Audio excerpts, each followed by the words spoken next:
The Property Bulletin by London Property, the home of superprime. A new low in the political discourse over housing emerged when the government was accused of delaying the Housing Commission report for 13 days.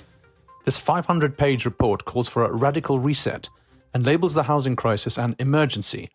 It criticises the current ineffective decision-making and reactive policy-making and advocates for depoliticizing housing policy. The government has extended rent pressure zones, RPZs, until the end of 2025, limiting rent increases to 2% or the rate of inflation, whichever is lower. RPZs, in place since 2016, originally capped increases at 4%, halved to 2% in 2021 due to the cost of living crisis. Despite signs that inflation is under control, these caps were extended, affecting market dynamics. The Housing Commission estimates closing the housing deficit of 256,000 units will require an annual investment of €16 billion to €20 billion from both public and private sectors. However, rent controls have discouraged private investment in rental stock. While rising interest rates initially slowed investments, the primary obstacle now is rent control.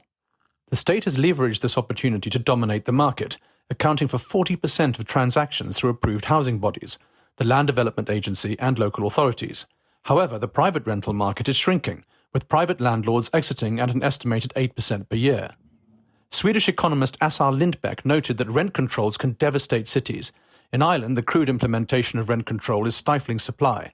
The priority should be transferring control to an independent regulator, as recommended by the Housing Commission, which suggests a public rent register and linking rental yield to local property prices for investor certainty.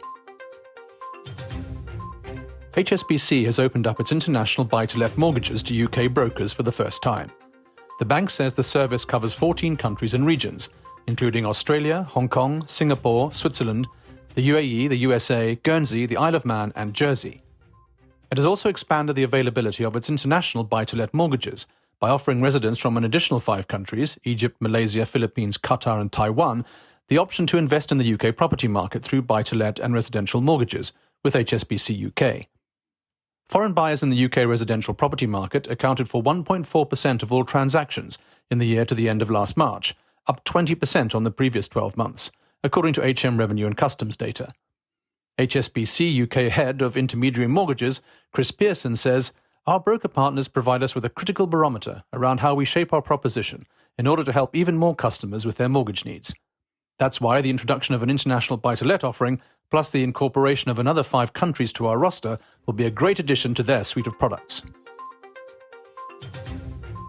In the UK, the government has a clear environmental agenda, and this agenda is likely to be closely mirrored by an incoming Labour government. This environmental agenda is put into action through a host of environmental regulations, which are felt in every corner of the economy.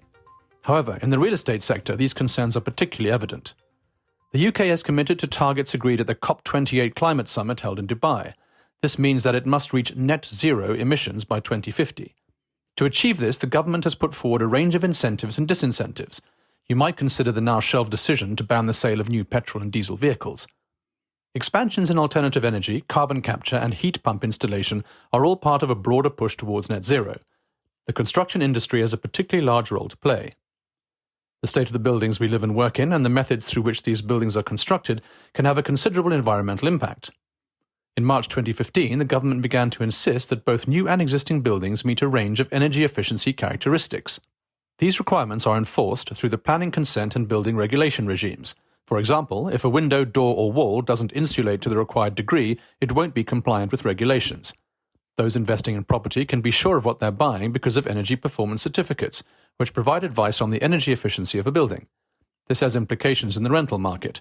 From 2023, landlords have been forbidden from letting a property that doesn't make the minimum E rating laid out in the EPC. Navigating your tax responsibilities can be difficult, especially when the system is being made more complex. This is why many businesses opt to seek the input of a third-party tax expert. Regulation doesn't just affect the buildings themselves, but the land on which those buildings stand. For the most part, in the UK, local authorities have the final say in whether a structure can be built on a particular piece of land. If the building in question is being used for a particular purpose, then further regulation might be encountered. For example, restaurants and pubs will need to be licensed. In some cases, a company might be held accountable for any environmental damage. According to the Environmental Protection Act 1990, it is the duty of the person or organisation who caused the damage to restore the land to its previous condition.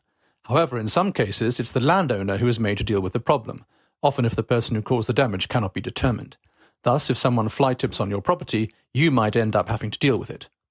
The building regulation regime is focused on pushing the construction industry towards sustainable modern materials and away from inferior, antiquated ones. Larger organisations must already contend with greenhouse gas reporting obligations, with frequent audits being mandated. The Leasehold and Freehold Reform Act has officially become law, granting homeowners enhanced rights, power and protections. The Act simplifies the process for leaseholders to buy their freehold and extends lease terms to 990 years for both houses and flats. It also mandates standardised billing for service charges to ensure greater transparency and makes it easier for leaseholders to challenge unfair charges at tribunal. A significant change is the ban on new leasehold houses, except in exceptional circumstances. The Act also addresses excessive insurance commissions by prohibiting opaque and exorbitant fees.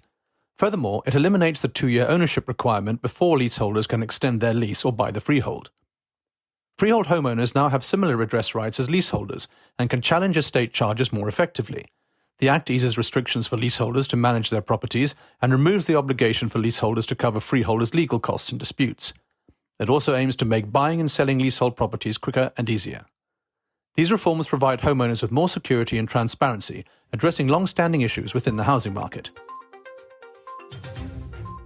More than 1 in 7 buyers purchasing properties in the UK are using funds from overseas to fund all or part of their purchase, research suggests. Anti-money laundering platform Thirdfort gathered data from its source of funds verification tool, used 20,000 times per month, to get an idea of where money for property purchases is coming from. The data shows that the top 5 jurisdictions where funds are coming from include the USA, Hong Kong, India, Italy and France. Ollie Thornton-Berry, co-founder and managing director at Thirdfort, said this underlines the importance of having effective anti-money laundering processes. He said, "Our data shows that 1 in 7 buyers purchasing property in the UK are using funds from overseas. While funds coming from overseas do not necessarily indicate money laundering, property professionals may need to undertake enhanced due diligence and request additional evidence to support the transactions and ensure they meet their regulatory requirements."